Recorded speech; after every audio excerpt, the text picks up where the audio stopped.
dog.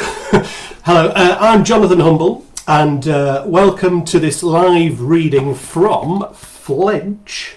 The usual thing, of course, would have been to, have a lunch with wine and beer and friends, maybe a bit of food and music.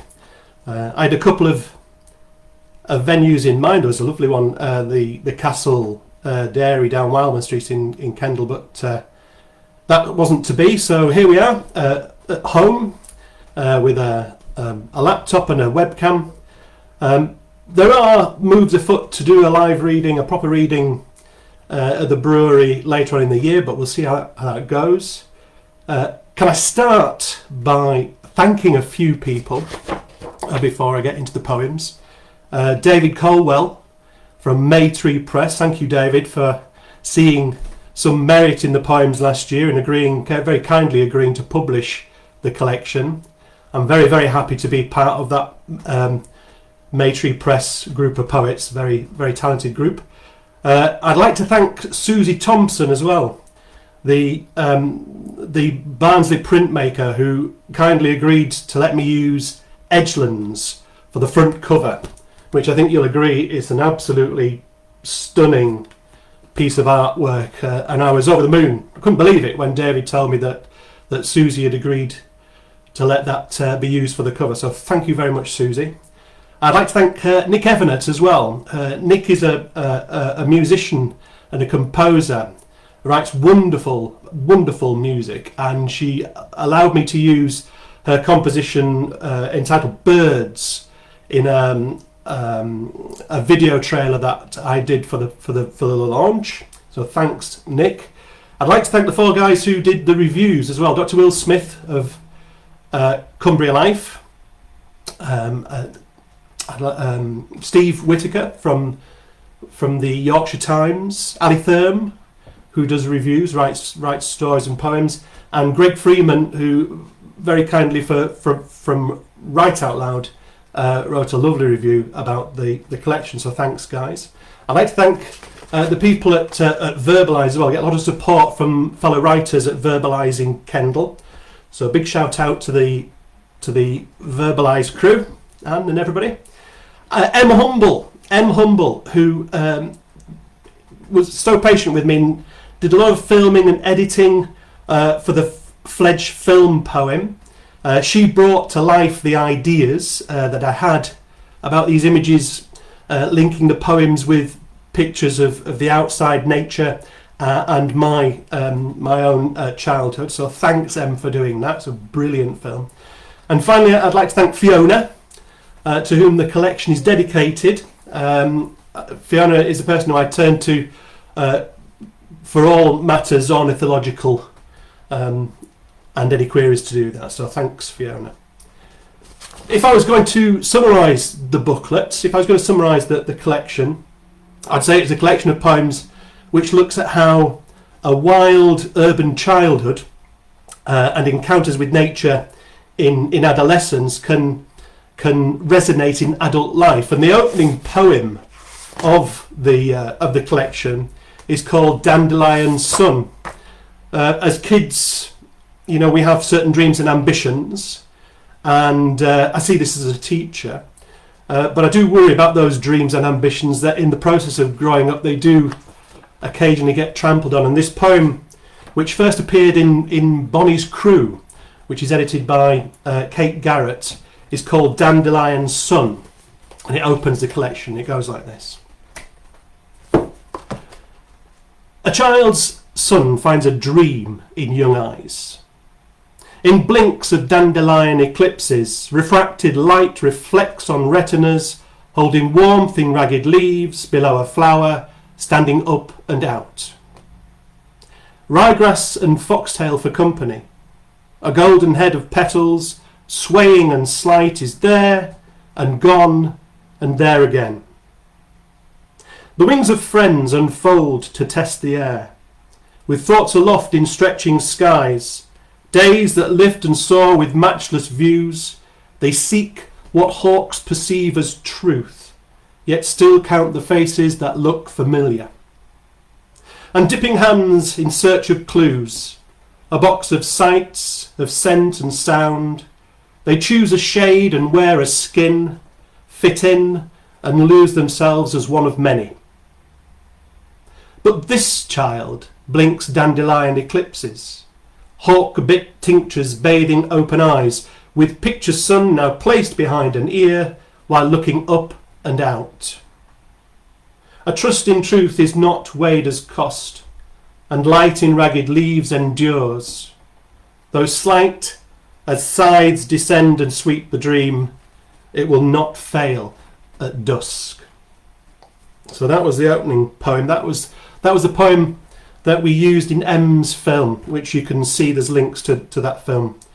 One of the other poems in the collection is called Fireweed. Now this first appeared in Rigwelter, which is edited by Jonathan Kinsman. And Fireweed is very much a look back at my own childhood. You remember I mentioned about it being a sort of a wild urban childhood. I was brought up in the port of Goole. It's a great place, and we lived very, very close to the railway. And this railway, which links Hull to Doncaster, is the railway that Philip Larkin went on when he wrote the Whitsun Weddings. It's a fantasy, but I like to think that he actually passed by, as when I was a kid, we were playing actually by the side of the railway sidings. It is about the wild urban childhood. Fireweed. It goes like this. Grown wild, unclaimed and loose in lanes, he peed higher, spat further, swore louder than any other latchkey streetweed. Green acolytes, summoned with strangled banshee howls, were drawn in adoration as he spoke to us in blooded tongues for a dare. Envied for knowledge of hidden pathways, by the brick pond and his dead bat in a matchbox, which some could see for twopence. Pursuing the lost, always the first over fences, through unknown undergrowth into rank canals, all consequences ignored in a rush for wheels.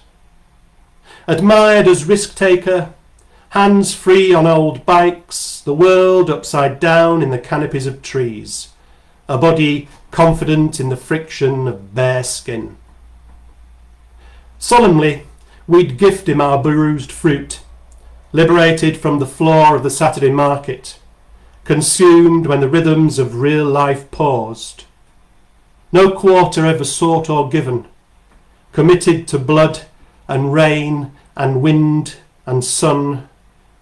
And though at 12 his spark burned fierce, it burned short from dying embers, snuffed out in a consumptive breeze, warranting 5 perfunctory lines of local news and a cheap cremation urn. The next poem is where are we? Fireweed. Actually, we'll go back one. The next poem is one called Paul.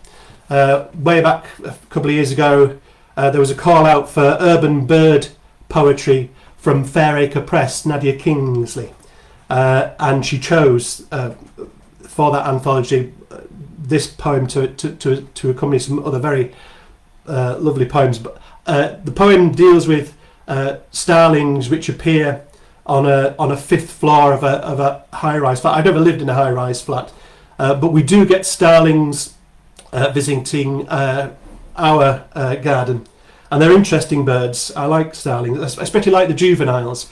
If you look at them closely, they don't have the lovely iridescent feathers that the adults have. They do have, though, or they appear to have, eyeliner, like goth eyeliner around their eyes if you look very closely, if they can't see you. And they reminded me of goths, the way that they appeared. So this poem, One Called Paul, is about that. 5 drab juveniles land outside my window. Goth eyeliner, raucous and rooking over territory, fouling up my window ledge 5 floors high. Under murmuration shadows, 3 leave suddenly, startle the 2, who, drawing close, look to each other before the larger wings it with thousands over late city skies. The smallest catches reflections in the high-rise glass, checks its ragtag feathers for signs of iridescence, emerging in the half-light of a noisy urban dusk. But through my window, I see only reluctance in movement. I wonder if this one's worried, ill-prepared to join in, and just needs a little more time to practice. Out the front of our house, where the drive is, I'm always amazed by how nature can take a hold in places that are not conducive for growth. Our drive is quite cracked, and through the concrete occasionally you see green things trying to grow. And one thing that, actually a couple of occasions, has grown really brilliantly well have been sycamore saplings. They just grow and they shoot up through the concrete. It's unbelievable how lusty they are. So I wrote a poem, because when these things grow in the driveway, at a certain time, they can't stay there obviously, but when they grow there, we transplant them round the back of the house, because we've got a field that we run as a trust with the 7 houses along the road, and we try to grow wildflowers and plant trees and encourage wildlife. And there are 2 really thriving sycamores which started their lives out on our front drive. Caught in concrete. Misplaced upstart sycamore, shooting from damaged concrete. What drives such green confidence, sprung as you are from wayward keys, late buffeted by autumn elements and the caprice of a council leaf blower? Flying against reason, stubbornly mocking the odds and gods with rude and purposed growth, some imperative demanding vigour, as if you're earmarked for higher service, out of reach and unknown to this observer. When you become fixed, will you stop and take breath? Will you then regret your roots? Should we consider relocation now, free from a cemented aggregate, destined to limit lofty plans? I offer my services, lost tree. I have a spade. I know a place. Just say the word. Just keep checking that we're actually live, because the internet's been playing up. So if I suddenly disappear, I apologise. This next poem, which in the collection is called The Safety of Clouds, actually first appeared in Zoomorphic, edited by Susan Richardson, but it actually had a different title. It was called Death on a Pavement. I walk about a mile into school in the mornings, and on wet days in the summer, on wet mornings, the pathway to school along a fairly rural pathway was sometimes littered with worms which come out to frolic overnight, and they're sometimes stranded on the pavement. And this poem is written as a result of picking my way through these worms on the way to school. Safety of Clouds. On hard wet ground, exposed like a pulsing nerve, half a yard from the comfort of grass, it writhed unsteadily to unheard music, while the connoisseur's eye judged its girth from a bush. Rainwater marinated and near wasted after a night of passion, casting tired letter shapes as the sun split clouds overhead, This 6-inch nightcrawler knew of its place on the menu. Kalemic fluid spurting in jerked responses to the half-perceived silent threat of a hidden beak. Meal fixed in a yellow-ringed eye, target acquired, locked on, the beak cared not. Its sudden action initiating a hopeless animated letter S on the pavement, as the sun denied witness to death throes and buried itself back in the safety of clouds. One of my favourite poems from the collection is Schrodinger's Mouse. I've read it a number of times at different venues, and it is based on a true event. Out the back of our house where the greenhouse is, we suffer sometimes quite often from mice invading from the fields and eating either the sweet peas or the raspberries. And being a little bit squeamish, well, very squeamish, I couldn't set a trap, the usual thing to kill a mouse. So we have the tilt traps, the humane ones, which are weighted such so that when the mouse goes in to eat whatever's at the end of the tilt trap, the thing rocks over and the back end shuts, so they're trapped inside this trap. And then the idea is you release them, quite a fair old distance away. The trouble is these mice don't weigh anything, and if you've got a mouse in a tilt, or if the tilt trap has gone off, and you can't see inside, you pick it up. Mice weigh nothing, so you don't know if you've got one in there. And short of actually shaking it, which I think is quite cruel, you only know if there's something in there when you actually open it to release the mouse.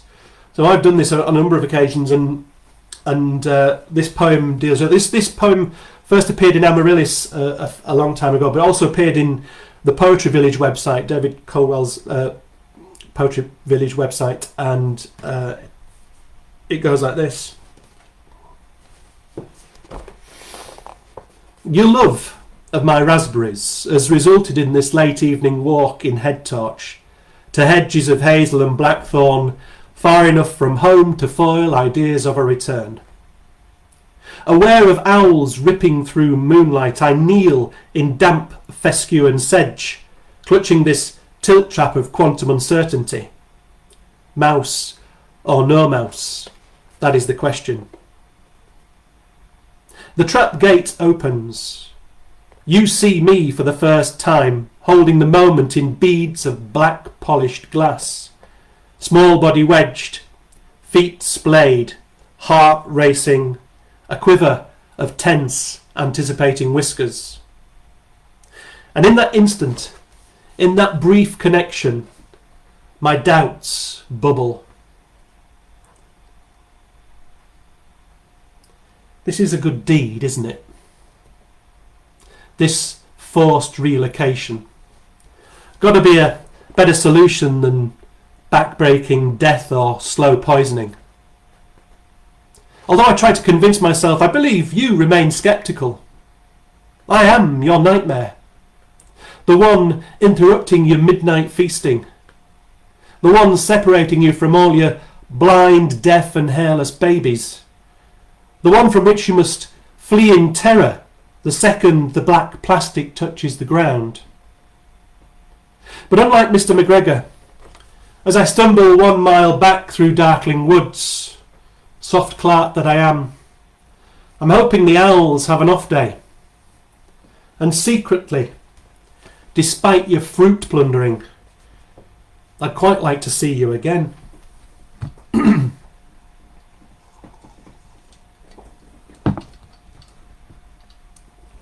This next poem made it into the anthology, which was edited by Karen Lloyd, in Curlew Calling, published by Maytree Press.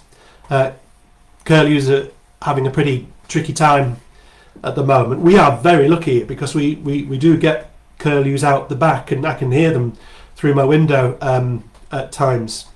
In fact, we've seen quite a few this year, which is lovely. But in other places where they should be, their numbers are down. They're struggling.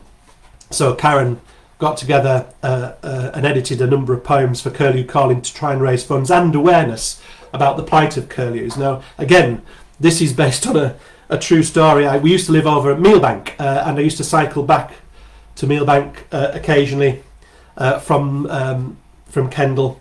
And on one occasion, I was strafed by a bird making this tremendous noise. It scared me witless. Again, when Fiona and I went back, this bird was still there, and she identified it as a curlew. At the time, I didn't know. So I at the time, like you do, I wrote a poem about that, and it's called Incoming. I am not your enemy, dear messenger, but still your intent feels murderous. And though your reckless adrenaline-fueled passes and Dopplered cries have sent these old instincts into full flight mode, my head disappearing into my shoulders, my 50-year-old body separated from my bicycle to lie expediently on this damp, grassy bank, I cannot help but admire your bravery and the skill with which you missed my skull by inches. How were you to know, my crescent-beaked nemesis, that I am in fact a fully paid-up member of the RSPB, and have no designs on the eggs you've hidden, but I'm instead merely on my way back from buying Morecambe Bay shrimps for my mother-in-law, who, as well as liking seafood, agrees with me that curlews are lovely.